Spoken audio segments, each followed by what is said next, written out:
On March 15th of 2019, two mosques in New Zealand were attacked by a terrorist.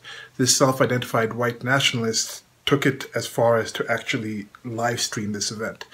I remember waking up to the news of this and just seeing the initial picture. It was just him, just this gun and with the screen. He used a GoPro to do it, which is just one of those small cameras you can have on your shoulder or mount it on your helmet. It's a pretty much portable thing that you can do a lot of interesting things with, but it can give you a point of view type of thing. And he had this thing, and I looked at it and I was like, wait, this looks like a video game or something. Is this an actual thing that's happened? And I had recently watched a documentary just the night before. I'd watched this documentary on Michael Jackson and Leaving Neverland, and just thinking about the things that happened that we don't see, and kind of made me recall when I heard of the Japanese tsunami when I was over at a friend's place in Ohio for Christmas. And I just remember thinking, okay, this tsunami, things like this have happened before, but it happening in Japan at the time that it did, it was 2014 if I'm not mistaken. I was thinking, this definitely going to be, okay, not 2014, 2004, sorry, 2014 is just the other day. Right? What? Yes. It was back when I was still in college. Old man now. So they had that situation, and I was like, wow, at this time, we are going to see a lot of things. There's going to be all sorts of film and sorts of angles. There's the technology to actually keep this information and actually tell the world about it. And I was thinking, wow, this is going to be a lot of things. And then, surely enough, a lot of film came in, a lot of media came in about these things. I remember people in the hotel, in an office building, you see the shaking, the recording of it, the live film of the tsunami wave just going inland, and just trying to understand the scale and size of these things, and give people a whole different point of view on what happened in that situation.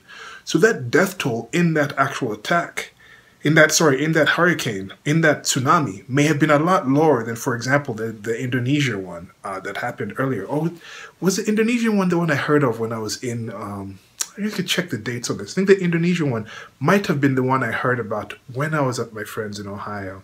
And the Japanese tsunami happened later. That also involved the Fukushima Daiichi nuclear plant. And then another thing with the Fukushima Daiichi nuclear plant. Anyway, we're talking about the death tolls here. Sorry, I keep going on these tangents. But with those death tolls from that thing, the amount of death that happened in that actual Japanese tsunami may have been a lot lower than the amount of death that actually happened in the Indonesia attack. But because we had this film of it, we had this visceral sign of it, this image of seeing these waves come in there, it sticks in our mind. We're like, wow, that's crazy. There must be a lot of damage. And it might stick in your mind a lot more than the Indonesian thing. Just how that Indonesian one kind of skipped my mind. I think it might have been the Indonesian one that I saw. And the Indonesian one had some film on the beach, on the forefront, where like the tourists were. I think there was some film from them. I'm not saying most Indonesians don't have cameras and video phones and things like that, but I don't recall them being as much filmed from the Indonesian one as I remember seeing from the Japan one. Now, timeline, again, one could have been earlier, one could be later, but just that aspect of seeing it. And I remember seeing Facebook Live and thinking Facebook Live is really going to change the world, the way you're going to be able to just go online and just tap on and just find this location and be like, hey, let me see what's going on here. And it'll give us a bigger connection to what the world is like, how people behave, how people are. Now you don't need to wonder in history class, instead of just going to, hey, this is some history book with some people back in Hungary hundreds of years ago might have told this story in a certain way and found this out. Now you could have a history class if you're talking about Hungary. You just say, okay, we're talking about Hungary today. We're just going to go and click on Facebook Live or some other live streaming thing and just say, what's going on in Hungary? Let's actually go talk to a history teacher. Or, oh, we have this situation where there's a such and such king or queen or official in Hungary, and oh, this is his grandson. Let's actually just live stream and talk to this person and actually see, oh, this is a live stream from this location that we're talking about in history class. And then those people all around the world can tap into that and see that place. So I thought Facebook Live was going to be, that kind of technology was going to be a game changer in just the world and how people are going to relate to each other and see things. And then for it to be used like this, for me to see this and be like, wow. I wasn't necessarily, once it finally sunk in and I got up, I was like, is this actually happening? I go online and I look and I'm like, wow, this is crazy. I have a friend in Australia. I started talking to him about it. And just, for me, it's like, okay, do I know anyone in that area? Second of all, okay, once I know, I check in on that person in that area, is that person safe? Then for me, it's like, okay, that person is safe. Then you start digesting the kind of things that are happening in it. And then you go from there. And this whole time, I'm kind of taking these things in. And I was never surprised that it happened. That it was like, this is an inhuman thing, because this is something that humans can do. This is part of human nature. The technology is there. The very fact that it happened and it was done by a human being already shows that it's not something that's inhumane, that's out of the ability of humans to do. These are things people think, people plan. He sat there, he planned this thing. He decided to get on that plane with, or somehow travel to New Zealand from Australia with his weapons, planned the date of these things. He had an 80-page manifesto, 80-plus page manifesto that he sent out with his different intentions, different trolling in and out and this and that. Decided to go into this mosque, decided to go out there and massacre these people and live stream it for the world. And that's something humans can do. But at the same point, it doesn't happen as often as, I don't want to say it could, because some of these things, do they only happen as often as they actually can? But now the fallout from this. I'm going to read you guys just a short timeline from Daily Mail. It was at another event that I'll discuss later. Then I'll read you guys some other things and some other thoughts of it, and come back with just more of an idea of some thoughts and my own opinions about this thing after I've given you guys these two readings, kind of explain what I'm trying to get at with this thing. Because a lot of people have been seeing just the general reaction from these things always kind of, not always, I mean, this puts me back and I'm kind of thinking, is this truly a situation where we're really absorbing and understanding what's going on in this situation?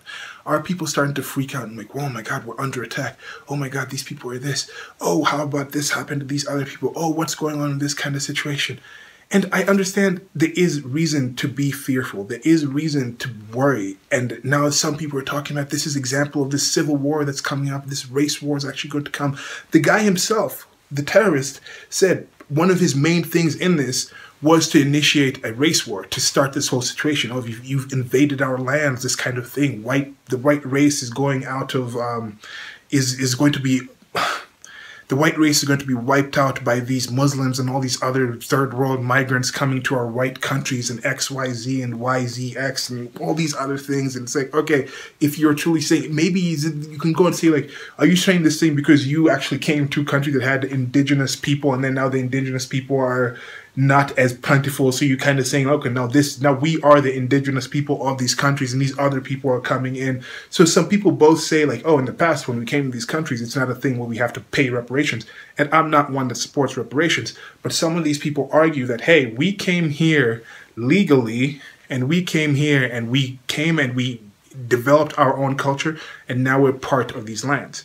So now if these other people come in, and they are coming in legally because the governments in the States, I know there's illegal immigration when you're talking in a place like United States of America, when you look at Europe, when the migrants and refugees are crossing their borders, it still is through some sort of legality because the government that has been voted in by your fellow white people in the country have voted these people in and they're making these policies and decision making to result with these people coming to those countries. But some of these things are not necessarily talked about at the same point.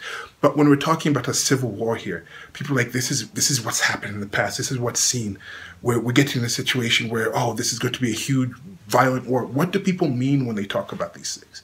That's one thing I'm wondering, because I think a difference with the past versus now is we have the information to see these things. As horrific as it is to have this thing live streamed, this can actually be live streamed. There might actually be people out there that may have been considering, like recently in the United States of America, they found someone, some old Coast Guard guy who had a stockpile of guns and weapons, and he was going to go out and shoot these people and do these things that are utterly horrific if he was going to do this. Supposedly, this is a case that's still coming up. I don't know how much it was covered. It might leave a link below to that. But that situation is there. And now I'm thinking, there might be people who are considering these things. And if you really think it's that easy to go out there and shoot unarmed people, why isn't it happening more? It's not that easy. Even in World War I, and I'm going to come back to the World War I thing, it was really difficult to get soldiers. World War I and World War II. I mean, in World War II, they tried to address this issue. It was really difficult to get soldiers to shoot other human beings. Even after the otherizing process, it might have been less of an otherizing process because maybe they were just like, we're all younger men, we're all fighting for our countries, we have this idea of Europe or whatnot. I think the idea of Europe might not have been developed that much. Or, I mean, they were a point where there was still clans and tribes and regions and things like this. This united white race idea was not necessarily there. It was just, this is a human being across from me, I'm a human being. I understand they're firing in my direction, but people even in trench warfare, some of the dirtiest, grimiest sort of warfare you can ever imagine. I've taken in some historical accounts of it, really detailed historical accounts of just how miry and just grimy that situation is. Is that the kind of war people are talking about? Do people really think we're going to get to a situation where there's going to be outright trench warfare in these countries? Like one race against the other race, immigrants coming in versus these other people. Do people actually think they can actually go out like this? They can actually get themselves armed up and fight in this kind of way? Is this what they're thinking? But back then in the world wars, you had these people in those situations and they still were firing over their enemies' heads. It was still like, I think it was like 19% or something of that would actually just go out and be able to shoot somebody else. They had to go to the boot camp kind of method where they get these civilians, they break them down mentally and rebuild them up to the point where they're like, I'm just following orders. This person told me to do something, I'm going to shoot that other person. Even if that person was firing at them, people would not just like, I'm going to kill you back. So to get to a situation where these are human beings who are just in their house of prayer, not doing anything, directly attacking you, and then you go in there and plan to do this thing and live stream it and you're out there shooting people, to have that video out. Yes, there are some negatives to it to have it out there. People can say this is horrible, you shouldn't watch this video, you shouldn't show this, and someone has sent it to me. I haven't watched it yet. I'm undecided on if I want to watch this video. I recall watching one of the earliest beheadings that occurred from back when the jihadis, not the pre-ISIS, they had captured somebody, I forget his name. I still have a visceral memory of, I've seen chickens and things like that being slaughtered, and I just remember thinking it just looked similar to a chicken being slaughtered. They just put the knife on that guy's neck and just saw it away. And and some of the things you can't unsee, but some of the things you need to see. Like I've seen that. I never want to go back and watch that video again to study and all these things. That's enough. To know that that happened and humans did that is enough to know this is in the capacity of something humans can do. So I see that and I don't necessarily think I want to do that. How many people saw that? Do you really think saw that and thought, I still want to do that? This is a kind of situation where there's a lot of times when, this is how, they say never let people see how a sausage is being made. Because once you see that, you're like, I maybe not want to partake in eating sausages anymore. This is a kind of situation where I think it's like, most people see something like that, and they don't think, I want to do that. Most people see something like that, and they're like, I was considering doing something like that, but if I have to do it like that, I don't think they're going to do it. In my opinion, you might think less of human beings. I've traveled a decent amount, known people in different places, and I've gone to some dark places in my mind. I've gone to some really positive places. When I actually get into the actions of actually doing it, it's a whole different deal. Whereas, I think most people seeing this video, if they actually see it, won't see it and think, this is something I'm going to also partake in doing myself. They might have been people like this Coast Guard guy who, if they actually saw something like this, it'd be like, wait, maybe that's not for me. Maybe I'm not actually capable of doing what has happened in this video. Now, let me get to the readings and then I'll get back to some more conversation after this. Okay, this is from the Daily Mail. I'm going to jump down to the actual part that I was talking about with the timeline, and then I'll kind of bounce back into the article because there's some things in the article I'd also like to discuss. But let's just jump to the timeline right now. So this is the timeline of terror, how the Christchurch shootings unfolded. So Friday, March 15th, 1:30 p.m. local time, 12:30 a.m. GMT. That's Greenwich Meridian time. Gunman identifying himself as Brenton Tarrant. I didn't really want to name this guy that much, but I'm just giving the reading here. Live streams mass shooting inside the Al Noor Mosque as Friday prayers are underway. The Bangladesh cricket team were on the way to the mosque at the time. Another shooting takes place at a mosque in Linwood, 3.5 miles to the east. Now, I think there was only the live stream from that first mosque, and there's separate things. Like I'm saying, with these current times, you hear stories and angles from other places. There's been interviews of the Bangladesh cricket team and things like that. Okay, 1:40 p.m. Police responds to the reports of shots fired at Central Christchurch. People are urged to stay indoors and report any suspicious behavior. Shortly afterwards, all schools in the city are placed on lockdown. 2:10 p.m. Police confirm they are attending an involving situation involving an active shooter. 3:30. 2 explosive devices attached to a car are found and disarmed by a bomb squad at Strickland Street, not far from the Al Noor Mosque. 4 p.m. 1 person confirmed to be in custody. New Zealand Police Commissioner Mike Bush says there have been multiple fatalities at 2 locations, both mosques. Mosques across New Zealand are urged to shut their doors. 4:10 p.m. Prime Minister Jacinda Ardern calls it one of New Zealand's darkest days. 5:30 p.m. Mr. Bush says 3 men and 1 woman are in custody. Australian Prime Minister Scott Morrison confirms one of those arrested is Australian. 7:30 p.m. Ms. Ardern says 40 are dead and more than 20 are seriously injured, but confirms the other offender is in custody. National security threat level is lifted from low to high. 7:45. Britomart train station in central Auckland is evacuated after bags are found unattended. The bags were deemed not suspicious. 9 p.m. Death toll rises to 49, and Police Commissioner Bush reveals a man in his late 20s has been charged with murder. Police are not looking for any named or identified suspects, he says, but adds that it would be wrong to assume there is no one else. 11:50 p.m. Investigation extends 240 miles to the south, where homes are evacuated, and a location of interest in Dunedin. Now, we're going to talk about some blame, some issues of pointing fingers and saying what happened or the reason, or just talking about what this whole situation means in the world in general. This was in an article called, from the Daily Mail, as I mentioned. It's called Bizarre Moment, Chelsea Clinton is berated by Muslim NYU student who blame her for New Zealand mosque attacks because she incited an Islamophobic mob against Rep. Ilhan Omar. Now, I've had a separate video called The Thing About Arachnophobia, where I talk about a phobia. Phobias are supposed to be irrational fears of something, and things like this do kind of lead to irrational fears, because if you actually think about what's happening, is it truly a solid fear? Do you have solid proof that you personally are under attack, or this is happening, this danger really does exist? And that's what Islamophobia is supposed to be, an irrational fear of Islam that's not backed up by any actual solid reasons to be afraid of Islam. In Arachnophobia, the film, for those of you who don't know, it's an older film, I think the 90s, about like spiders in this house. It's like a horror comedy, sort of. It's a lighter comedy, lighter horror kind of fare.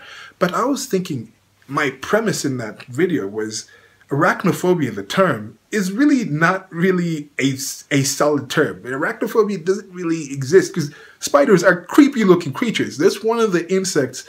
Some people who might be okay with other insects are usually not okay with spiders. If you have one insect that you're weirded out by, it's usually spiders.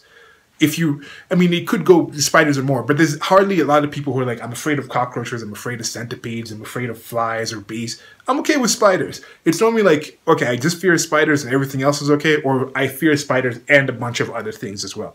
Because they're freaky looking, they have the 8 legs, there's a lot of poisonous ones, the nets, when you walk into a net, the spider web, it's the feeling of it. And the whole 8 legs thing is also an unusual thing. It's a lot different from any other insect out there. I think most other insects have 6 legs, or some have 4, or they have a lot more limbs than that, like the centipedes and the millipedes and things like that. But the arachnids are a special kind of group of creatures that have those 8 legs. And then they have the whole thing, the way they eat, the way they capture the person, they store them, and they can do all these things. There's a reason people are afraid of spiders. So now, with Islamophobia, is there an actual valid reason to be afraid of Islam? Is there an actual valid reason to be afraid of white supremacy in this kind of situation? Now here, this this video. I'm going to leave a link below to this article. And I remember seeing this video, first of all. It was at an event at NYU school, New York University. And there was some kind of, there was a memorial, a memorial for the, it was a vigil. It says here, Muslim students have berated Chelsea Clinton at a vigil for the victims of the New Zealand mosque attacks, saying she's to blame for the attack. So it's this one individual, she's just in Chelsea Clinton's face, just yelling, you're responsible for this because of the things you've said. Rep Ilhan Omar, for those of you who don't know, is somebody of Somali origin.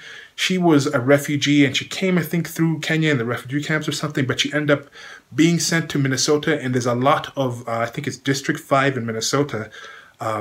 Is it Minnesota itself, or there's a district in Minnesota, might have been Minneapolis proper. I think Minneapolis is the city, then Minnesota is the state.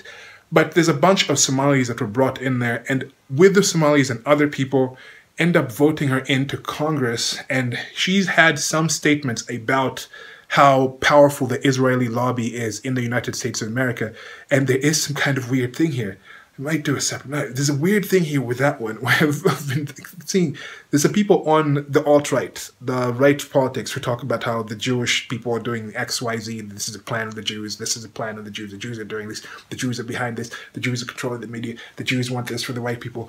And then there's also people on the left, right? I guess the left, but people in Islam. That is a trope that comes out of that. There is a reason that there's a lot of conflict between the Israelis in the Israel itself, the Jews in the Middle East, and the Arabs, and the mostly Muslim Arabs there, because there are some Jewish Arabic people, there are some, there are, and of course, would they be Jewish Muslim people? Because the whole thing, with the whole Jewish thing, I've been talking about getting to this thing to read this, this thing of the genetic thing, because there's a genetic aspect, there's a religious aspect, there's a cultural aspect when you talk about Jewish. So technically you could be Jewish and Christian. You don't have to be Jewish and actually Jewish religiously.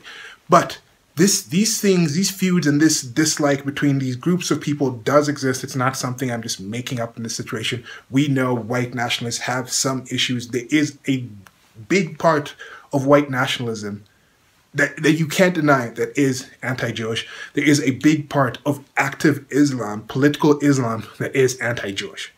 Culturally, I think racially, identity-wise, there is something in that. I think that's undeniable. Now, you get to that point where people are talking about these. So when Rep Ilhan Omar says that, there's people on the left, on the right who are like, who I know kind of like agree with what she's saying on that situation.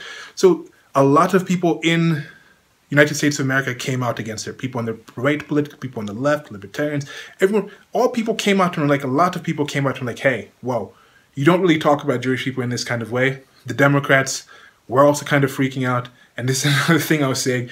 I don't think people in the Democratic Party are happy about people like some of these more recent people, Ilhan Omar, Alexandria Ocasio-Cortez. There's another woman of Palestinian origin, I forget her name. These are people who are a lot more active, and I think your rank-and-file Democrat is not too excited about what's going on in this. What these people are saying, how these people are just advocating open socialism, how these people are talking about different groups and the identity politics. They're ramping it up to another level.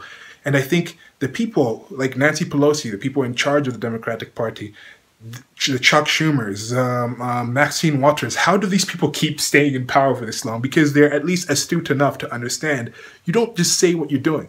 You don't live stream from the sausage factory and expect people to still buy sausages. You still sell them sausages, but you try to hide as much as possible how those sausages are made. But these people are just completely just like, we're open about this. This is who we are. This is how we think. So I think they were caught aback by this. Like, can we really damn her for doing this? Because we don't really disagree. But anyway, so they got back to this resolution where they're just like, oh, it's a general resolution condemning hate. Yeah, okay, big deal. They even had Ilhan Omar sign that resolution and be part of the person who was actually setting it out, because she's in the Committee for Foreign Affairs. Well, anyway, so this Muslim student went to Chelsea Clinton, because Chelsea Clinton was one of the people who said, hey, what she said about Jewish people is not quite right. So this Muslim student took this occasion of this Christchurch shooting to say that Chelsea Clinton was part of the responsibility. And Chelsea Clinton gave her best, I mean, you learn from your parents. The apple doesn't fall far from the tree. She was channeling Hillary Clinton. I mean, she's definitely Hillary Clinton's daughter. I'm not going to say too much about the parental because there's something with someone named Hubble that's just really weird. Weird stuff for that. Internet's just weird. Well, anyway, so you have this situation. She was just giving her her response, this cool collective response. She's learned the political self, a way to carry herself. She was giving a cool collective response and saying, I understand you, I'm trying to... And then somebody off camera was just like, I think he was like, I'm sorry. Or she said something like that. She said something to kind of pacify the situation. And the person yelled, what does that mean? What does that even mean? Someone from off screen. And that's the thing. What do they want Chelsea Clinton to say? Do they want to just commit harakiri right there and be like, I apologize for what I said? What was the point of this? Well, anyway, she did that whole situation. It was posted online. You guys can check it out for yourself and see what I'm talking about in that situation. But one thing that happened with this is in a separate group, online, I was talking to somebody, and this is somebody that's expressed being proud about his Muslim identity. He's, I think, of Egyptian origin. I'm not quite sure where he lives, but the person I talked to, I'm in a group where he talks about Egypt, and he kind of jovially goes back with people about, oh, look at this thing from a Muslim country. He'll post a picture of like maybe a belly dancer at a wedding in Egypt, and like, look how beautiful our women are. Then people jokingly come back and say if they see something kind of comical happening with Muslim people, all this, and then he'll come in and say, oh, like, oh, you know, the Western people took this. And there's a kind of a back and forth where it's more like, I think it's done in a more friendly kind of manner. But he posted this message talking about how horrendous this attack was. He's saying, we are under attack. We feel this way. He's like, I almost wish, like, he attacked these innocent people and not terrorists. I almost wish that they were terrorists so they could defend themselves. And some people were like coming back to him like, yeah, I mean, we like you in this group. I know we initially had this thing and this is a dark time and this and this. And I was sitting there with those responses like, okay. I really want to say, is this really the time to say what I want to say? But it's online, we're in a group, it's a closed group, people share things, and I think at a time like this, it's good to point out some of these things. So I went out and said, when you say we in that situation, what do you mean? What do you mean, Ibrahim? I said his name. Might bleep that out. Anyway, what do you mean by this? What do you mean by we in this situation? We are under attack. Do you mean just people? Because I like to look in this situation and say we're individuals. Because he says, I wish they were terrorists. First of all, why do they have to be terrorists in order to defend themselves? If you're just armed, you can defend yourself without having to be a terrorist. So I pointed that out. You can defend yourself without being a terrorist. Why jump to the terrorist situation? Even if they were terrorists in that kind of situation. And I saw this really bad taste meme, but this is what memes are. Memes come out like this. And in this manifesto, there's people trolling. He actually like did the whole like symbol with the OK thing, up the white power, you know, the white power thing. But for those of you who don't know, it's like this. Okay, so it's like white, then supposedly making a P. So there's that thing, and Donald Trump, when he speaks, he does this kind of thing, and people use that, and it's become a thing where people troll with it. This madman, actual madman, not like in the meme sense. And let me not even call him mad, because he just might have been just somebody who just had he's an evil guy. He's an evil guy. Like, it doesn't have to be mad, evil genius. He's evil. He did evil things. He was trolling. He was in the court and he was just, his face was blurred, but he was just doing the white power, and in the media is picking up, flash the white power sign. It's ridiculous. Well, anyway, so he comes out with that kind of situation, and this guy's talking about how, okay, we're in a situation where he was talking about how I'm doing this. I'm trolling people with my memes and things like that. And the memes, this meme was the image with the guy with the gun, and it's like, this guy disarms 49 bombs, and because it's like, if they're terrorists, then what you're saying, all terrorists are actual bombs? Because with Ibrahim, he's saying, I wish they were terrorists so they were armed and they could defend themselves. So you just automatically assuming that all terrorists are actual suicide bombers or people who are violent in that sense. Because when you look at this whole terror networks, not everyone involved in that thing is the kind of person that's going to shoot. You can all be in the army, you can all be soldiers, but again, the amount of people who are actually able to shoot somebody else or kill somebody else, even with their life being threatened, is still very low. So when you look at individuals and you start looking at human beings in that kind of sense, I don't think you can just be like, oh, if they were terrorists, they could defend themselves. So when he said that, it was like, look, if they were armed, if they were just civilians, innocent civilians, like, for all I know, these people are just innocent civilians. If one or two of them had actually been trained in using weapons and were actually armed with weapons, they could have done something. They might have still died. People might have still died. They might have all still been shot. They might have all still missed. But they don't have to be terrorists for them to do this. But I think it's a raw moment for this individual. And he was just talking about this. But I felt I had to point that out. And I did point that out. And I went further as to say, like, you look at people as individuals. Because he's saying we are under attack in that situation. Because he's holding a shared identity. Because I don't think he's just talking about people go to the mosque. He's not just talking about innocent people. Because if it's just innocent people, then innocent people. I could go to a mosque and not be Muslim. I think he's talking about specifically Muslim people it's Muslim people in general. He's saying we are under attack. So if he's absorbing some kind of personal we to something that, even with religion, I think there's an aspect, yeah, there's a choice of joining a religion, leaving a religion. And then when you come to Islam, depending where you are, there are different kind of things of how you can leave a certain religion. But when you come to that kind of situation, you might lose friends. Even in other things, you might lose a network of friends. But anyway, so when you come to that situation, if you're going to get some kind of shared identity where some Muslim people you've never met in a country far, far away, now I don't know, maybe he knows some people in Australia, I don't know. But for all I know, he didn't know anyone in that place. He did post a photo of somebody with kids. I don't know if that was him and his kids. Well, anyway, if you get to that kind of situation, I do understand there's something where you can be like, I've been to a mosque praying. I can imagine what would happen if somebody comes into that situation and does that to me. Then I might feel, so it's easy for you, it might be easier for you to place that on you and say, we are under attack. But is there a reason to truly think white privilege, white people, white nationalists are truly in this kind of thing? Supposedly Donald Trump is causing these people, even though he was like, I don't trust. In the manifesto, he was like, okay, I like Donald Trump as a sign of resurgent white nationalism, but I don't agree with his politics. And he said the Chinese government was more in line with his politics, was more an example of it. And the Chinese government is right now actually like rounded up about 2 million Uyghur Muslims in China. And this is again why I'm saying Muslim is different. I think, does he feel like a connection to those Uyghurs in China? Because they're not Arab, but they're Muslim. Does he feel like we are under attack by Chinese people? Even though we know that the Chinese government has done this to over 2 million Uyghur Muslims in the country, keeping them in camps, starving them, trying to transition them. And even with the China thing, it's not necessarily just China attacking Muslims. I think this is part of that collectivist type of idea, that kind of communist type of mentality, where you need an outgroup to kind of persecute for most of the problems going on. You need a level of conformity across the culture and things like this. So to have this inside group, it's a convenient one, because before there was, I'm forgetting the name of, there was another sect of kind of some Tai Chi, sort of spiritual movement. Then I'm blanking on the name before that. They were being persecuted a lot, and that group has been persecuted out of really social and out of the social sphere in China. So now they're moving on to the Muslims. I think it's more a convenient thing. I don't think they particularly have a problem with Muslims in particular.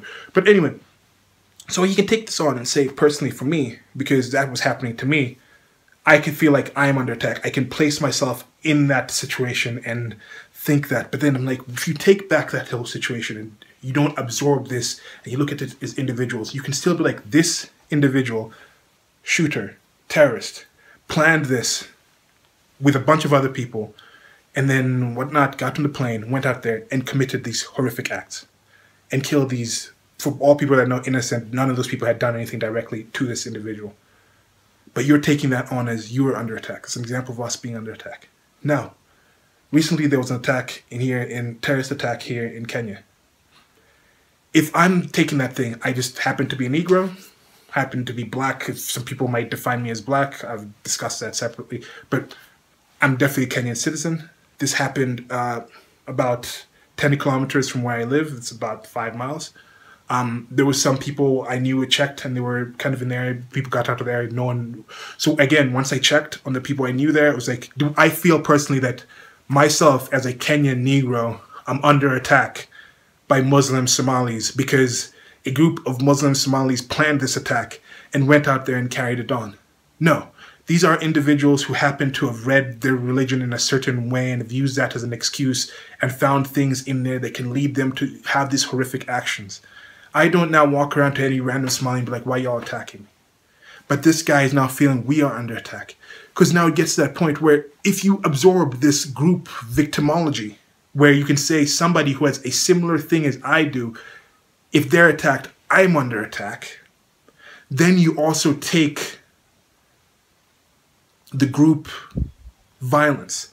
Now, if I say, oh, me as a black man or whatnot, if I'm in the United States of America, I feel under attack when a policeman shoots another black man, an unarmed black man, then if I see another black man or group of black men go out and beat up a white person, and then the white person goes out, like Liam Neeson said, one of his friends was raped by a black man, and then he said he was angry. He was walking around thinking, I just want to find a black man and just beat them up.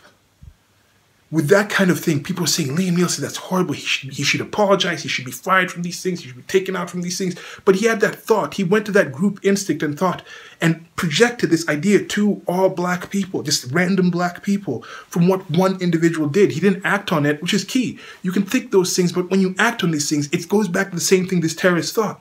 These other Muslims have done things. These individual people have done things. They have been terrorists who have taken that book. But these humans who were in that mosque, for all I know, were not planning any of these things.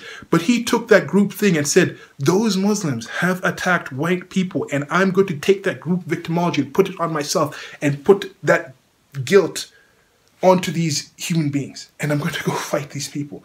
This is something that couldn't necessarily happen in the World War back in the day, because they couldn't just dehumanize these people. But then when you take that group kind of think, it's easier to outgroup people and dehumanize them into that point.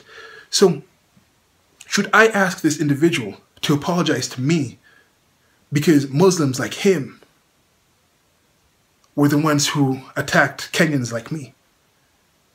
So when you get these group kind of ideologies, when you go into that kind of point, I'm like, we need to stop that. We need to kind of come back in these kind of points and kind of think like, okay, what are we really talking about this? What are the real problems? How much is being covered? How much is being overblown by how much we hear about it? Think about the last 5 horrific stories you've heard. The last 5 really positive stories that you've heard that just made you feel happy inside. I remember one of the ones for me on the positive side is I just heard that we have this kind of technology where some this is ridiculous. Some mammoth DNA was actually being put in a mouse, and it had come alive for a while and it's died off. But humans might actually be the first living life form that we know of to bring back life forms that have gone extinct. And you might hear all this news. Another ridiculous, on the ridiculous side of the news that I've heard was that one 13-year-old or something in Sweden who started some kind of protest movement is being nominated for the Nobel Peace Prize or something. And I'm like, okay, this is ridiculous. The Nobel Peace Prize, it's not even jumping the shark anymore. This situation is more like, it's not even the splashdown of the jump the shark. It jumped the shark a long time ago. The credibility of the Nobel Peace Prize jumped the shark a long time ago. This is at most some ripples that are left in the water after the shark splashed down. I think Barack Obama winning it was maybe the splashdown of the shark, and then from there it's just like, okay, this just using kids as political tools. Why would you do this? Anyway, but think about, I just heard that today. And of course, this whole attack in New Zealand, horrible thing. Positive thing on the other side, the mammoths. That's an amazing story. Another bigger one, I think on a bigger scale, was SpaceX had a spaceship go out to the International Space Station, and it was unmanned, and it docked, and the people and the astronauts on the International Space Center got in, and the spaceship came back to Earth. It's ridiculous stuff. This is amazing, life-changing things. But are they? So think about the last two to three or more negative stories that you heard, 2 to 3 positive stories that you heard, made you feel good, made you feel bad. Now imagine you never heard of those stories. How much different would your life have been? And I think if it's a situation where you can hardly really imagine the immediate change to your day-to-day life if you hadn't heard of these stories, then how truly important or life-changing or world-changing are these stories? Now, I'm not saying there's not going to be a lot of effects down the line from what happened with this space station, with the mammoth DNA. That's definitely going to be a lot felt things that are going to change humanity, in my opinion, but also on this negative side. Nobel Peace Prize, I think, is a sign that in years from now, the Nobel Peace Prize is going to be done. At this point, they might as well just admit and have this thing hosted with like the Oscars in tandem, and then you could just have like the Nobel Peace Prize who are up for this achievement, they all come up and they introduce the actor for Best Actor. Whoever wins Best Actor, they come up and then they get their letter and then they announce out to the people in the Nobel who won that kind of thing. Because it's entirely political. It's not really a thing of merit anymore, the Oscars or the Nobel Peace Prize. You can still have them. You don't have to have a thing based on merit. You have a private organization. You can award people for whatever the hell you want to. I'm not really, but to say this is just completely on merit, it's these 13-year-old giving arguments that I could have come up with about climate information when I was 13. It's not difficult to do what these kids do. It's more just the rest of the people don't want to say. But this Christchurch thing, I think having a live stream of this is going to have a separate effect. The shooting itself wouldn't have had as much of an effect, but it being seen like this, it being covered like this, is going to change things later on. But directly in your day-to-day life, is this a civil war thing? For you to actually feel, I'm in complete danger more tomorrow than I was today because you heard about that. Is that a real actuality? I don't necessarily think it is. Now, you look at things in this kind of way. I think it's a way to look at things and just understand that, yes, some bad things happen, but some good things happen you also don't hear about. We are human beings. The positive things are more normal, the things we take for granted. We expect them to happen. So it's good that we pay attention more to these negative things. But there was also, in the last week or so, about 200 Nigerians, Christian Nigerians, were killed off by Muslim militants. I don't know if right now we are going to start hearing these stories. Having this live streamed, it's a whole different thing. You're going to see these people. You're going to be able to see this person's face and be like, wow, this person died. And this is their story. This is their Facebook page. This is a video of them here. It's going to humanize people. And we need to start seeing that these are human beings. I know we have these agreements and we have that need or want to create these groups. And I know there's something unusual about I don't want to say unusual. It's an abnormal childhood I've had with the moving around and kind of things where I don't really have the ability to form these kind of groups in a way that it seems so many people find some solace or need to do. I might still have that, but it's just hard for me to reserve the criteria to say this is part of my tribe. Yet people have this, but because I think I've seen people express things that people consider positive of a tribe, that they see that and be like, wow, this is a positive thing from these group of people. It makes me feel at home, gives me some support. When I was sad, this person was there for me. When I was hungry, this person fed me. And then you associate that to certain things, certain belief systems, certain structures, certain faces, certain cultures, certain behaviors. And you grow up with that enough, and then you build that, and it makes sense to do this. But then the world is expanding, we're meeting all these other things, and I've seen these from different people in different places, in different ways to achieve these different things. So for me, it's more like, okay, this wider group of people that I'm kind of a part of. So I'm trying to find the things about these people that kind of make my life in this kind of way. But to see this kind of thing and to humanize these people.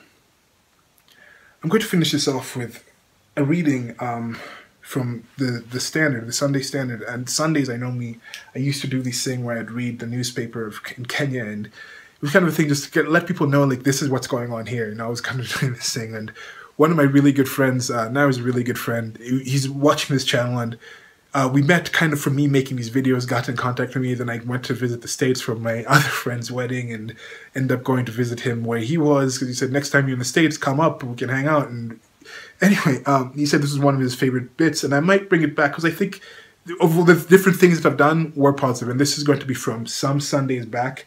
This was after the Sunday after the attack that had happened that I mentioned here in Kenya, and I'm going to read I'm going to read some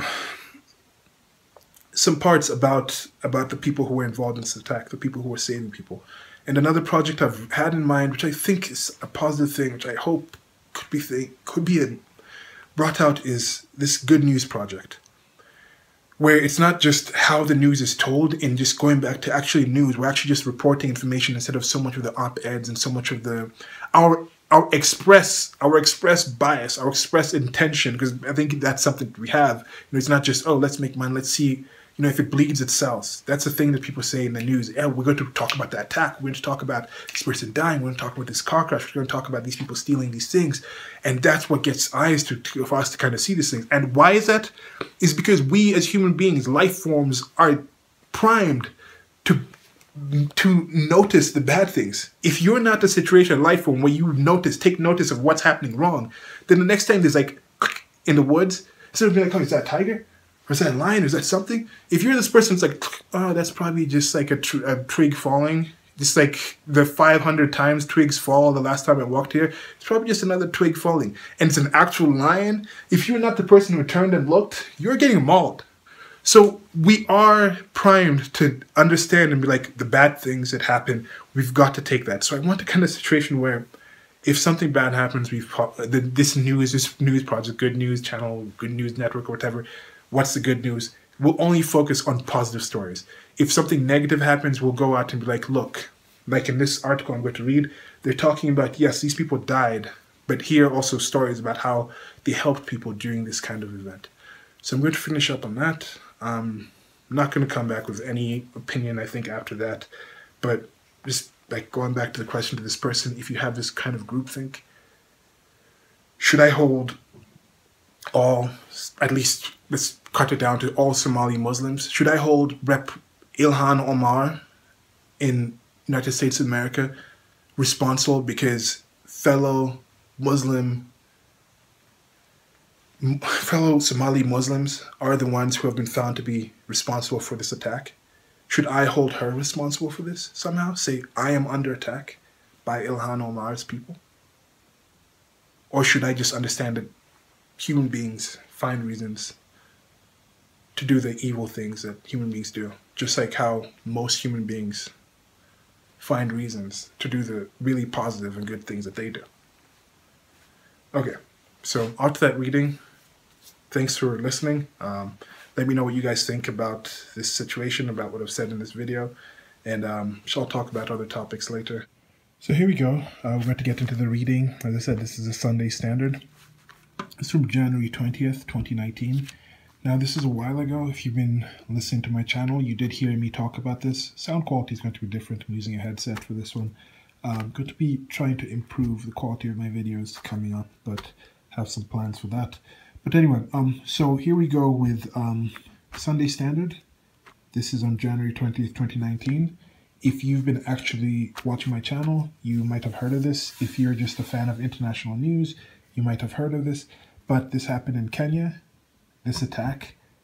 I saw a lot of international people were enrolled in it. Now, there was recently a plane crash in Tanzania. An Air Tanzania flight was taking off and then it crashed down. And they ended up now grounding all these Airbus 787 something wide body or something. It was like 787-8 and 787-9, which is like the longer version of it. But they grounded all these planes because there was a previous crash in, in Malaysia. Now with this crash, it happened, it was taking off, then it crashed back down, and there's also not yet complete information. They just recovered the black boxes, I think, 2 days ago. But with this one, there was people from 35 different countries actually died in that thing. Now, with all those things, they also had a thing where it was like, okay, people talking about people in this country, this person from this country. And that kind of gets people's attention when they come in and like, wow, this has happened, and they know about it and they hear about it. Even with this attack, it happened at a location where there was embassies and international businesses and things like that. So people from the other countries were involved in this attack. Now, did you hear about it if you haven't been following this channel or this anything? Or so January 20th, it was not that long ago. It's about 2 months ago at this time of this recording this video. Now, how many people remember it if you had heard of it? But would you hear about this higher than you would a plane crash? When the plane crash happens, 2 plane crashes happened. They grounded all the planes of all that plane, even though that plane is still relatively safe. Most of the time the plane flies, it doesn't crash, yet they've grounded all those planes. I personally I've flown more than your average person and have more plans of flying in the future, so it gave me some pause. It's like, remember the last time I had a flight, I was in a 747, so the Boeing 747s, which are like the jumbo jets, and the ones with like the little bubble like that. And it was an older one. I was like, wow, this thing's pretty old. It's been retrofitted with kind of newer things. But comparing that to the current A380, the Airbus, and the A380 is the double-decker jumbo jet, the double-decker thing, a massive thing. And when you enter that one, it's brand new. It's one of the most recent planes made. You see all the fixtures, and it gives you a level of confidence where those older ones are like, But still, flights, it's not that hard for those things to actually stay up in there. It's hard, it's magic to actually do it, but these humans have done such a good job in doing it that it stays up. This tangent is almost over. With the newer planes, also these 787s, they're some of the most recent planes of Boeing. So now there's politics going into of how are people going to actually react to these things. Does anyone actually think that this plane is any less safe than planes were 20 years ago? I don't think most people, if you put some thought into it, would think that. There's so many some of the automation in it. Supposedly now planes can pretty much fly themselves. Pilots are in there to kind of just take over certain errors, and there might have been some miscorrecting where there was some faulty sensor that makes the plane think its nose is pointing up in a certain direction. Then it overcorrects and points it down or something.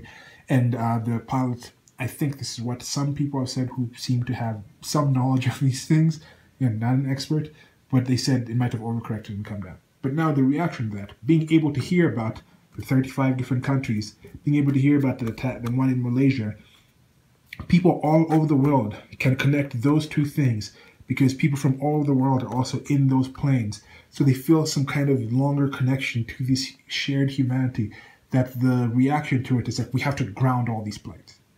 Now, does that mean they're more dangerous? No, but the reaction to it might be something else. So now with this kind of thing, I also want to think. One positive thing is the shared humanity that people feel when something negative happens. One negative thing may be the overreaction that occurs post that thing that gets tied in with politics, where, of course, Europe, they grounded them pretty fast because there's two major airline manufacturers in the world, Boeing and Airbus. Boeing is in United States of America. Airbus is in Europe. If you ground the Boeings, then more Airbuses are flying. More Airbuses, and don't think this is included. It might be subconscious, but there's a few people on the top who are like, yeah, we'll be really quick to ground that plane because we're going to get positives from doing this. And Airbus just had to shut down the building and selling of the A380, which is super sad. There's still hundreds of them out there, so they'll still be flying out there, but there wasn't enough people buying these. So I think the world is going back to like smaller planes and maybe like dirigibles, which is the let's call it the blimp, some things like that. But anyway, and that's another thing with the blimp thing. If that Heidenberg hadn't crashed in a place where there was photography, and photography was so popular with the flames and things like that, what would have been the general reaction?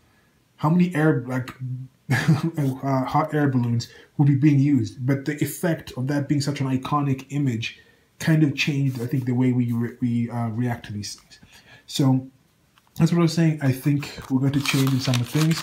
Let's just get into this thing. So this is here, the untold story of a bomber's widow.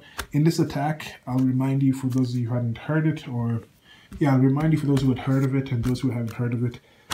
Apparently, somebody went into this Dusset location,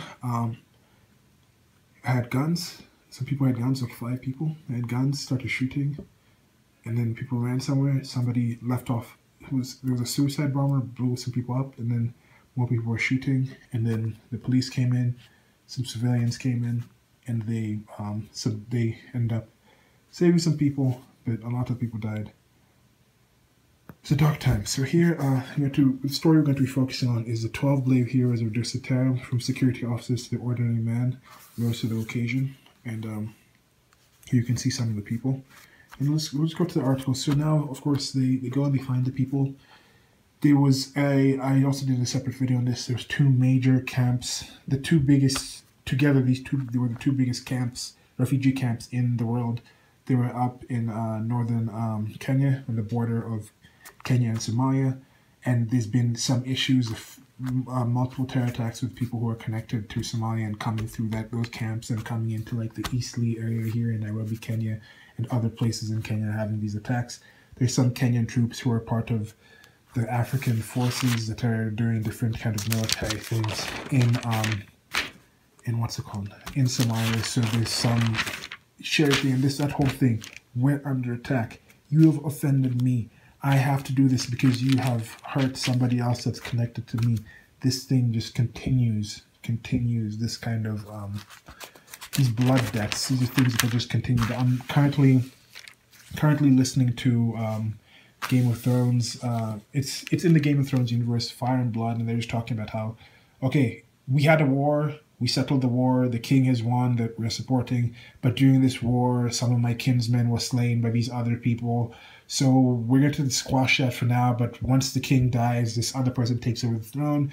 Now we're going to take this chance to get these blood debts that we have, and then you get more fighting and things like that. And that was direct connections. And some people make those direct connections on a much longer scale, and then they carry these things on. So here we go. I'm just going to read this. They gave their all to save lives of others. In the times of war, we appreciate the lives that were saved. In times of war, we appreciate the lives that were saved, remember the dead, and seek ways to rise amidst the ruins. There are those who risk their lives to fight the Dusit D2 terrorists, the Dusit D2 terrorists. They are those who, through their acts of humanity, awakened a sense of togetherness. The list is long, but the Sunday Standard celebrates a few. So the first one here, Douglas Kiroch Kanja, GSU Commandant. All eyes and hopes were on him as he led a team of special forces into the battlefield. He was in charge of the operation that started on 3 p.m. on Tuesday and lasted close to 21 hours. He was on the ground giving constant updates to top national security organ that is headed by Head of Public Service Joseph Kanja. Now, Kanja took control of the mission, guiding his team. That's a really odd kerning there. That should be done as a graphic designer. I have a graphic design background. That really bugs me. Anyway, so guiding his team through the 7 floors that make the Dusit Hotel as they combed through every room to ensure the assailants have been floored. I think they want to say found. This might have been done in a bit of a rush due to the time and sensitivity of these things, and this also the pause. But this attack would have happened on the Tuesday. It happened, I think, on the 15th of January. Not the 15th. Yeah, the 15th of January. And this is being written. But anyway, like right here, this here should have been added to this part over here. But these are small things that I don't know. It's not. It can be done rather easily. Anyway, his strategy was final push, using all power necessary to overpower the terrorists. I don't like hyphenates there. As the clock was edging towards 3:30 a.m., he called an end to the siege. They had neutralized the terrorists. More than 700 people had been saved from the building, and bullet-ridden bodies of 4 al-Shabaab militia lay on the floor. They lost one officer, Jaffer Njuguja. It's normally an A. That's more frequent name.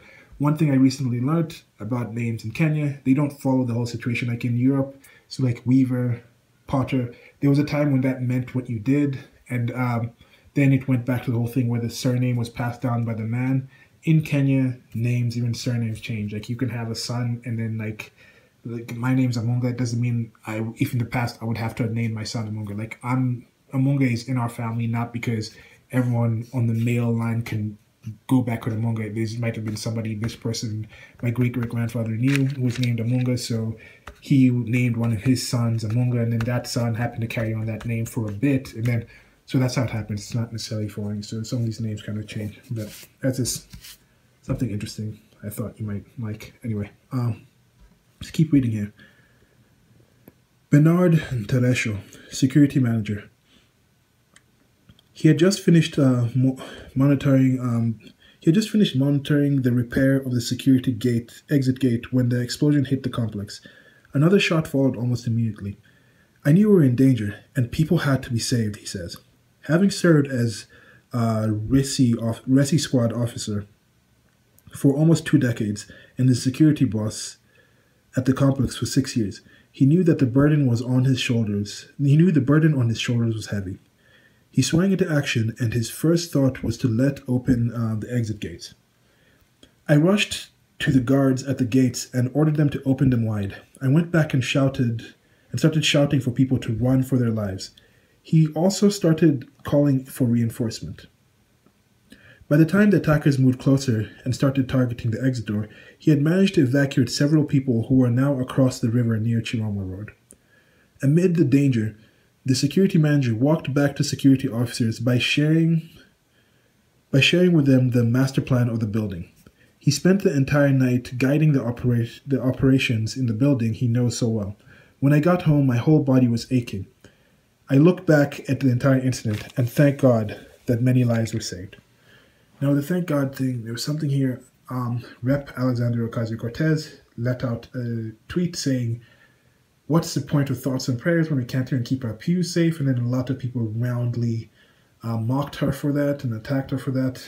You guys might know I'm a religious, so I do kind of wonder the thoughts and prayers. I understand it's what people do, but you see in this situation, I thank God many lives were saved. I'm also kind of in the question at this point where I'm like, wasn't that same God also, those other people were also thanking their God that they were empowered to commit those deaths, and then the God he's thanking for saving these people also didn't save the people who weren't saved. So for me, when it comes to that, I have questions with that. I do understand at certain times to say certain things, and this is the thing what I've talked about with Alexandria Ocasio-Cortez, people like Ilhan Omar. They just say things, and they're not as politically correct or strategic as people have been, and I think that's more just a younger generation. And in one way, I think it's positive because these are things that need to be discussed. But then, at the same point, I'm making this channel. I want people to listen to what I say, so I also have to consider how I say things when I talk about certain topics. And do I want my message to be heard, or do I want people to just shut down because they heard me say something? Anyway, continuing. All security officers who put their lives on the line, among them Ali Combo. I think that's Mr. Combo right there. His hand held tightly on his gun, his fingers on the trigger, his eyes fixed on the building where terrorists were killing people behind him. Behind him, a line of scared civilians clutched on him, some with eyes closed. Their lives depended on him, and he kept assuring them that things will be all right. Now, you see, this is what I was talking about before, when he was like, I wish they were terrorists so they could protect themselves. This man is not a terrorist. This man is a security officer. He was armed. He was able to protect people. So this whole idea that, let's say there was an armed security guard in that mosque, would things have gone the same way? I think maybe a bit different. Okay, this is continuation of this. Just keep calm. Follow me. Do not stand. Do not come in front of me, he kept saying, anytime he heard a whimper of fear. Taros Aoko, one of the people who trailed behind him, explains that at the time when everything was crumbling and uncertainty on whether they will come out alive hang heavy, Combo remained composed, and he would occasionally glance back and check to see if everyone behind him was okay, before shifting his gaze on the building where Al-Shabaab militants were. Now, this is another thing, again, listening to this audiobook right now, and this is something that I've known from the past, but it was repeated in this, where they were talking about the difference, no, this was in a separate video where somebody was talking about, but this is also talked about in these kind of historical, medieval times period kind of pieces, where they were talking about cavalry, knights, and he was just talking about how the power of knights. He was saying when a knight was a knight back in the past, in actual human history, these guys would train on the sword and weaponry all the time. The guy was like, when you were trying to hit on this woman, or this kind of thing where he went, he's like, when you were plowing the field, he was working at the sword. When you were tending your crops, your flock, he was training at the sword. When you were trying to hit on Susan, he was training at the sword. And then he probably had sex with Susan too. So it was kind of a thing where he's just talking about how these people are trained. So having the civilians, regular people out there training and actually being able to secure places is very key, because just having a gun isn't as simple. I've been to a shooting range. You learn that stuff pretty fast, but then again, in the actual time of fire, actually shooting another human is something else. The basics, yeah, you get the trigger, you point, you shoot. It's not that simple to point at the human being, pull that trigger. Not that simple. That takes something else. But I was just thinking there's a lot of military officers, I've talked about this in a separate video, I think, where it's like, hey, I was talking about this after the school shooting, one of the school shootings that occurred, I think it was the Florida school shooting that happened in, I'm forgetting that city again, I'm forgetting it, the most recent massive Florida shooting, Brownsville, it's not Brownsville. Anyway, with David Hogg came out to that, there was a massive movement off of this. But I was just thinking, if you have all these army officers and things like that, bring them back and then they can actually go around and travel. They can just have some kind of company of things or thing where they just rotate around. Or if they have families, they can pick and stick in one town, one area, and be the security officers of all the schools of different locations and towns. Have the police officers just be people from the military. I know that happens already, but you can have some kind of thing where they rotate around. And I've seen recently some kind of things, organizations that are kind of like that, where now they're coming together and proposing, hey, let's have our actual veterans from the military come in and secure schools. And they can also be at the school, they can talk to kids about different things, and they can also feel they're part of the thing, because veterans have a really high suicide rate where they feel they're not necessarily, some of the things they see, first of all, when they go out in some of these wars, and just the mentality they have to be broken down to become an actual soldier where they're actually going to go out to shoot people.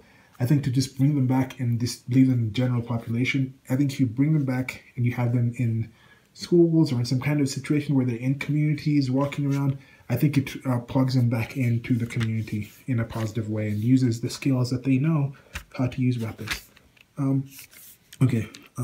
Back to this. So this is about Bernadette Conjallo, Revenue Director at Dusit 2. Ever since she was a girl, Bernadette always showed compassion. Her passion was in the hospitality industry, and when she got a job at Dusit D2, she was elated. When the first shot was fired, Conjallo is said to have sprung into action, guiding guests to the exit and telling other members of the staff where to go. She was not quick enough, and she was felled by a bullet to the back, on her back. Her sister Scholastica Conjallo says Bernadette was a gentle soul, and her love, especially towards children, made her a darling to many. So yeah, and some of the wording in these things, she was not quick enough. You know, it's kind of like, is that really blaming the person? But some of this is translation. Some people in English with the first language, as I said, this might be a rush. But you see, people come together and try to help, and it's a sad story about Bernadette there. Okay. Inayat Kasim. This is this gentleman right here. I talked about him in that previous video. It's the same guy here also, as you'll see here. Inayat Kasim, licensed gun holder. It was not his first dance with death at the hands of terrorists. He had fought them in 2013 during the Westgate attack, saving many people. The shooting instructor had earned the nickname Superman for springing into action and whisking away many scared Kenyans into safety. So this guy, as I mentioned, he's a trained civilian that has a gun license. You can get gun licenses here in Kenya, even though very few people have them. But yeah, in this kind of situation, he jumped into action and he saved a lot of people. And that's what I was saying before when that person spoke about this. This was also in my mind. I've kind of looked into the gun issue. I've had a different standpoint on guns in the United States of America before I actually looked into that information and came up with an actual understanding of what the situation was. If it's illegal, the criminals, the evil people are not saying, I am not going to shoot this person because a gun is illegal to get. They'll still find ways to do it. People don't commit crimes because they think it's legal. Crimes are illegal because good people in general think that's a bad thing and think they should be punishment for it. Making something illegal does not necessarily make it something that's not done. Actually, things normally have to be done by people in order for people to say that's illegal. You know, that's kind of how it works. So anyway, he was trained. He's been able to protect people in 2 different terrorist attacks. That's an amazing thing. If there was someone like Inayat Kasim at that mosque, things might have been different. Yeah. So moving on. Omari Moshiri, licensed gun holder. When he got information of the attack, he went to Riverside 14 Drive. He was among the first to arrive and helped rescue survivors with bullet wounds who were stranded in the building. His bloody clothes as he carried a woman towards the ambulance had been one of the most shared photos on social media. Now that's another licensed gun owner. As I mentioned, I've been to a gun range. I've used several weapons at the gun range. It was a pretty cool gun range. We went there with some friends, and you pay for a package, and then you use like it's like 8 different kind of weapons. There's some pistols. There was some there was AK-47 there, so there was some semi-automatic weapons. There were some rifles. And we're using an AR-14, not an AR-15, which is one. That was a military-style weapon. It's not like shotguns or things like that. But I think there was it was like a magnum. It was okay. It was an enjoying time. It was a learning time. I have come to the point where I think if I'm going to have a home, I want to live in a place where I can legally own a gun. I don't want to live in a location where I can't own a weapon. That's one thing that I've considered myself, because the bad people out there will find their ways to have a weapon. I'd like to be able to have a weapon in my house. Preferably, I'd like to be able to be armed when I'm in public and know there's other good people out there with weapons. If something happens, they can jump into action. Okay. George Kimoti, DCI. He led a team of anti-bomb squad in He led a team of anti-bomb squad in combing the site for explosives. The team dusted the car that had been abandoned by the terrorists at the entrance of the hotel and detonated a mock explosion to test if there were explosives in there. They also remained on the site to ensure that the scene was safe from explosives long after the terrorists had been killed. So as I mentioned, it was a suicide bomber, and then I think some cars were lit on fire in the front of the building. I don't think that was a car bomb. I think that was just in some of the chaos that was going on in the situation. Moving on. Musa Yego, head of the flying squad, acted as a liaison man between the public and whose relatives were trapped in the complex. He got information and relayed the same to the search and rescue squads that were inside the complex. Hundreds of tenants were rescued in the process. So the flying squad is more of, I don't know what the equivalent would be to Muslim people listening to this in the United States of America, but it's a special squad. The flying squad, I mean, they're more armed than the regular police. They normally go undercover, and they have these cars, and that's why they call it flying squad. They drive really fast with these cars. So it's kind of like, I don't want to say it's like SWAT. It's not necessarily SWAT. It's a special squad of policemen, detectives, and things like that that I think deal more with these highly violent situations. They go after drug dealers, like speeders, these kind of potentially dangerous situations where it's not necessarily SWAT out and out, but I think they're mostly involved like going after drugs and things like that. So I don't want to say it's like ATF. Maybe it's more like the ATF or something like that. Alcohol, tobacco, and firearms. It might be something like that. Anyway, moving on to the next thing. Security attached to the Australian embassy. The policemen and guards attached to the Australian embassy were among the first ones to arrive at the scene. Their presence slowed down the movements of the terrorists, and as they exchanged fire. So, what happened in this situation? The terrorists holed themselves up in this massive office park area, and all of them were shot. At least the 4 of them were shot there, and they said the 5th one was a suicide bomber, so he committed suicide and killed himself. So yeah, again, before when that guy was talking about in the group, I wish they really were terrorists. These are the kind of terrorists he's talking about. But as I mentioned earlier, they're talking about in the cover article of this was the wife of these people. They knew stuff.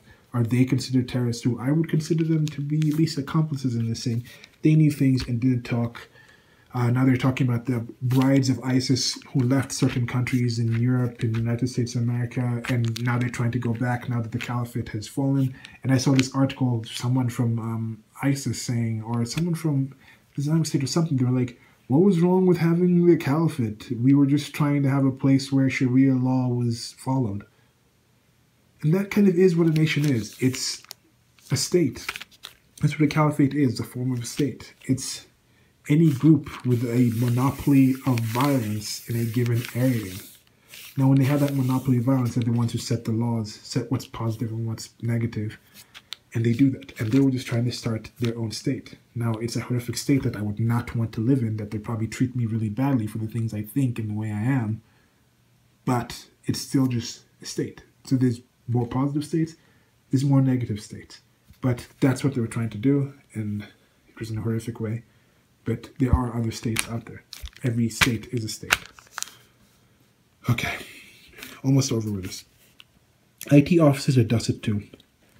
They're the ones who use their knowledge in technology to ensure security officers could see every floor through the use of CCTV footage that they had flipped, turned, and expanded to give them a clear view.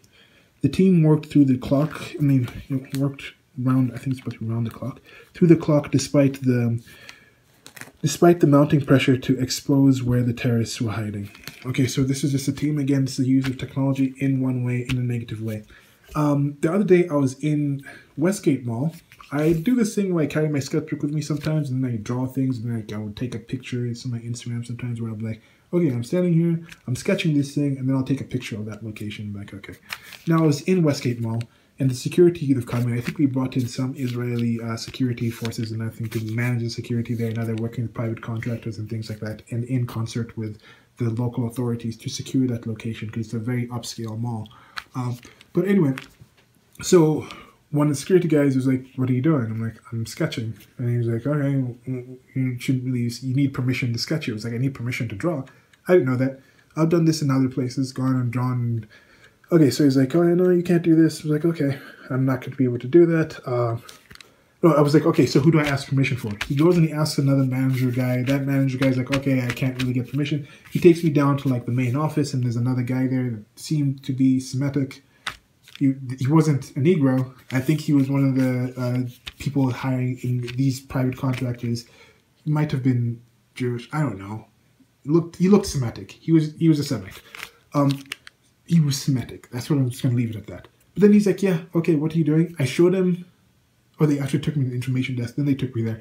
I showed him my Instagram. I showed him other locations that I had sketched and then taken a picture of the location. And then this whole time they're telling me, "Oh, the guys, you can't post this on Instagram. You can't." Even as a drawing, he's like, the initial guy was telling me like, "Oh no, like these people can actually just use sketches and find out the place." I was drawing like the top of a Christmas tree and the corner of some landing. For somebody to use that and actually go out and commit a terror attack, that kind of thing, I don't know that kind of level of technology. But yeah, people have cameras, people can go, and the way people can go out and scope out the location and use cameras and things like that to know I'm going to come and attack this place is also the same way people can use cameras and stop people from attacking. So again, the tool is a tool. The way it's used changes things. So now, I think that was a bit much, but I didn't post it on Instagram, as the guy said, and I was like, okay, I won't post it, whatever. But anyway, he couldn't have stopped me. If I just decided to post it right now, if I just put it on the screen right now, he wouldn't really stop me. But I told the guy, so whatever, there's no point in posting it. If you want to see it, if you ever meet me in person, yeah, you can let me know, and I'll show it to you. Anyway, so coming to the last two, the Kenya Red Cross. They stayed at the scene rushing to hug relatives who were breaking down as news of lost ones.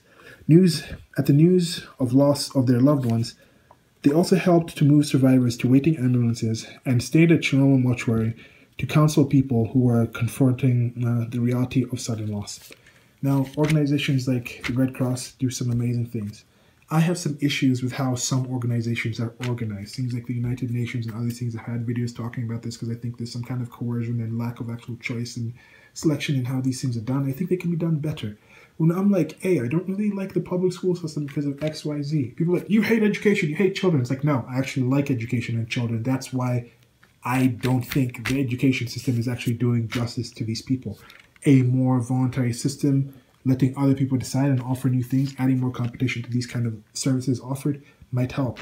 Now, the Kenya Red Cross, there's some things I've seen where it's like some structures that people take for granted in first world countries are not really established as much in developing countries, which is part of the definition of a developing country. But so you see some private options coming in. Like now, just recently, one thing that's new, relatively new, is recently schools have started painting, some law came in to paint school buses yellow. Now, all buses that are officially used to ferry students around, so now there'll be like the Nissan 14-seaters, there'll be these massive cross-country buses, there'll be these smaller kind of, so any bus that's now used the regular like 35-seater, like matatu buses, like things that are normally used for public service vehicles, like instead of like mass transit systems. So these different buses now, they're just painted yellow. And there'll be like different shades of yellow and things like that, just to kind of designate them as that. But why is that done? It's a convenient thing to kind of show this is a school bus. You can kind of understand kids are on these things. Yet in some countries, they've always known this is a yellow school bus. So some things kind of make sense with that. Some things don't. Some things might need some laws to be done. Some things are done through the state. Some things are done through private industry. There was no reason for some private person to just start doing that by themselves. Why couldn't they just do it by themselves? But for some reason, it came to where it had to be done through the state. Anyway, digressing. The memory ended. At least this ended at the end, and I actually paid attention and noticed it. But let me read this last part. So, emergency service providers and blood donors. Ambulances, fire brigade, and fire brigade personnel from Special Crimes Prevention Unit and other service providers who responded to the plight of the injured saved lives. Okay. Private institutions such as Uber and Taxify also provided free transport to those who wanted to donate blood. When the call for blood was made as survivors were wheeled to the hospital, there were Kenyans who abandoned what they were doing and headed to the hospital to donate blood. In the darkness of the night, way past midnight, groups of people were huddled in hospital lobbies, ready to donate for those who needed transfusions. So this one, as I mentioned, some of these institutions are coming up. Uber and Taxify. Taxify is a ride-sharing service that's, I think it was initiated either in Kenya or South Africa, but there's been local kind of ideas. So, but people are mostly familiar with Uber. And they've done different things here in Kenya where it's like they work in relationship with like Suzuki. There's a plan where they sell these like little smaller cars on a special deal to certain drivers, but it has like Uber chap on the side, so it's advertising. You can get a car on discount just to be pretty much primarily an Uber driver. That's not really done in the United States of America because most people just have cars. So different things change in that way. So it's the same service, same need that humans have, but things are done in a little different way. Different things happen for the same reasons. The same things happen for different reasons. Now we come here with the donating blood. We understand there's like 4 or 5 different blood types. So, humans across the board. I am a Negro. You can see, as I was mentioned before, if I need blood and I have like AB positive or something, I think that's a blood type. And some Muslim from, as I said, I'm a-religious, and some Muslim from Indonesia has AB positive blood. And I was shot in this thing and he feels I need to come in and help this person. His blood can be in my system, in my blood system, can save my life. And we get that. So this whole thing of blood debts where it's like, you've hurt myself, you've hurt somebody in my family, now I have to come back and you.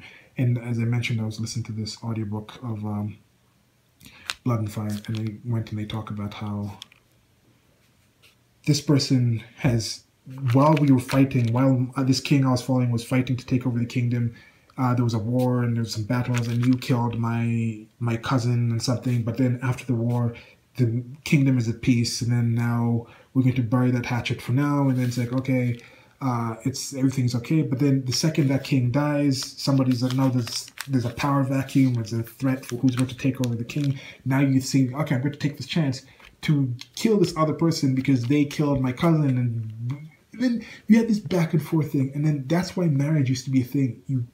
You marry your nephew to this person's daughter, or your daughter to this person's son, and then now that family, the kid from that family is now blood of your blood, flesh of my flesh, blood of my blood, and there's some munitions in there. So we do understand. Now, I don't know if this goes further to that point where there is, I think the own blood type can go to all certain blood type, or all other blood types can be donated, but then when it comes to the point where there's certain blood types where like A positive and then B negative or something can't mix together. I can't take, if I have A positive blood, I can't take someone's blood of B negative.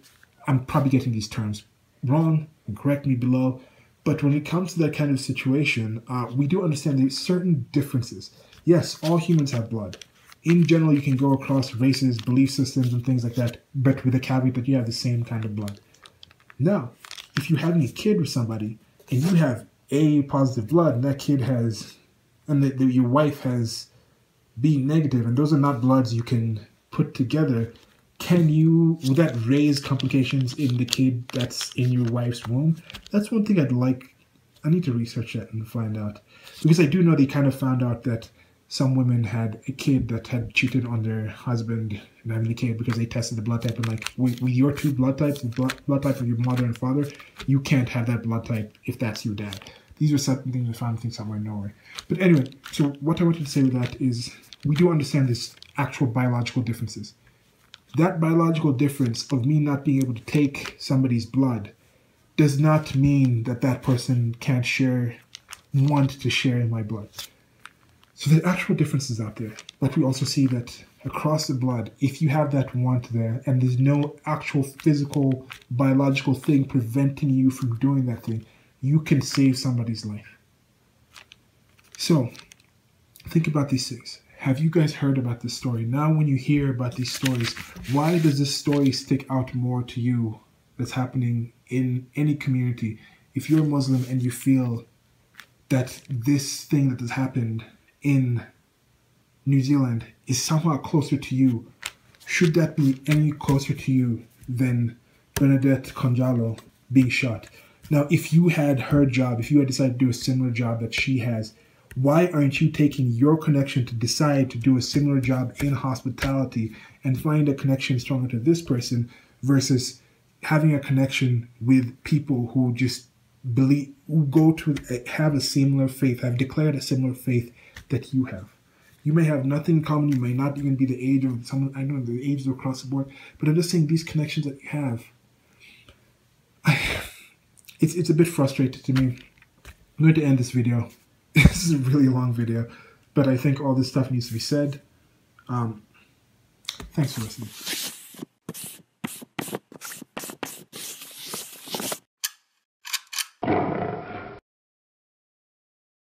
Okay, thanks for watching. It's a few things just to finish this off. After I did the initial recording, that was the intro reading of the Daily Mail thing, and then the follow-up to that part, I took a bit of a pause, went and had dinner, watched some things on TV, ended up watching some news channels that were talking about different stories. Some people in Al Jazeera News were talking about the things behind the attack, and one lady pointed out something close to what had been pointing out about how social media, people are talking about, oh, the social media and this kind of thing, being able to stream this thing. But then she pointed out excellently that later on there was a memorial service at a mosque in Brisbane, Australia, and people couldn't show up for that, so instead they live streamed it. So she was pointing out how, yes, bad things happen, but also good things happen in this kind of situation. And earlier on in this video, I'd been talking about the wars. And I think if we had the ability to see the trench warfare, to see what people went through in World War I don't think the human race is low enough to have come back and done something like World War II. We wouldn't have bumbled into that. Enough people would have seen how horrific that is, and that you wouldn't even be able to get the soldiers to go out there and fight that kind of fight. Now, a lot of the situations may be in the horrible situations that were happening in Germany, and I'm not saying it was just horrible just for the hell of it. It was horrible in part due to the aftermath of the wars, due to these different things with Ferdinand, Archduke Ferdinand or something. But all these kind of situations, you hear something, someone has to defend their country people, this story goes around, this is happening with these people, then we have to go out there and talk, and then we have to go out there and fight, and then we have to go out there and do these kind of things. If you have this information out there, I think it reduces the chance of really horrific things happening, because we can get these things, and I think we're entering the age of understanding, where it's the information age, and now the age of understanding, where we get that information and we see the shared similarities between these people. So this whole idea of just saying, hey, we're white people, so this random white person did something positive 100 years ago, that means me as a white person has some kind of joy and pride because hold me as better. With white race, we've done this thing because of this person. So I've done something. I'm feeling pride. That pride, that thing that person did, you put it on me too. Put that respect on my name. And then in that same point, if you can find some pride, some connection, some identity with what somebody did 100 years ago because of some shared connection, then you as a white male, shouldn't you also hold some guilt, some blame for what this one white person did, one white male did in New Zealand. And the reverse. If you're a Muslim and you say, if I've been attacked because this one white male attacked these Muslims, then when you have a situation where you say, okay, this one white male was inspired by these other white males to say these things of the white nationalists, Donald Trump or whatever, and has made this person now do this, and you see that following, then you also go and say, this Muslim male listened to these Muslim preachers and read these Muslim books, and then that inspired them to this kind of thing. Because you're going with these collectivist attitudes. So at the same way, if that one Muslim says, I am under attack because these other Muslims were under attack, then do you also say, I am the one who's attacking because these other Muslims have attacked these Muslims? So I'm not against teams. I've been a part of teams. Mostly sports teams, where you get this kind of group together. I understand when you get to marriage, when you get a group of friends, you get some kind of team where you come together. You sit there, you have a shared idea, you look forward and you say, this is how we define this. This is a problem we're coming together for. We think we can come together and be parts of this, form this solution. We're stronger together in this kind of way. When you expand that to these nebulous groups, you start getting situations where somebody you think is part of your tribe doesn't even define your tribe in the same way that you do. Someone you think is part of you is doing something that's not necessarily something you would do, but because of their definition, as I've said, problems occur because of how we define X rather than what X is. Because of their definition of what this is, they think that's a valid thing to do, but you say, I would never do that. And on the other aspect, if something happens to that person, you want to tell somebody else that that's happened to us. So it's a bit confusing to some people when you say, if something happens to that person, it's happened to us. But if that person does something, it's not something we would do. So we encourage individualism.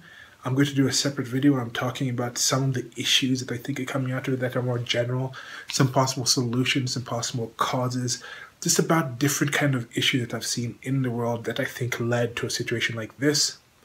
I'm going to be doing these kind of videos where if something this major happens and it's not something that is directly endangering someone anymore, I prefer to wait at least 24 to 48 hours until after some information has come in. I can collect my thoughts, I can talk about things instead of just, oh, it's a quick story, let me just get out there with a hot take. Maybe if I have some social media portals or something else, I might just acknowledge something, but in general, with some of these things, I think it's better to take a pause, take a step back, let some information come in. This is very new. There's going to be so much information coming in. 84-page manifesto, as I said. You're going to have to find out what was he trolling with, what was he doing on purpose, who was involved in this, who did he tell, who else. That was second shooting apparently at the mosque. I don't know if many people know that. Most people might just think it was the one thing. It's just so much information flying in and out. How much of the reaction are people doing is actually what he wanted. How much of it is not. It's a lot of information coming out. Thanks for watching this video. Let me know what you guys think, as I said before. And that's it. Goodbye.